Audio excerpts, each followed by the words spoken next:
Hello everyone, in today's video I will show you how to use lipsticks that you don't like but you spend your hard-earned money on that lipsticks.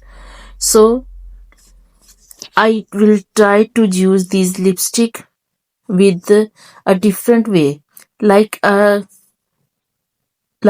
try to use these with mix and match methods that provides you a beautiful and better shade. You can see I have a Natasha Denona lipstick in the shade Natasha. It doesn't suit me, so I mix it with my other lipstick which is almost finished. But a lot of product is in the bottom in the tube, so I try to juice it up by mixing each other.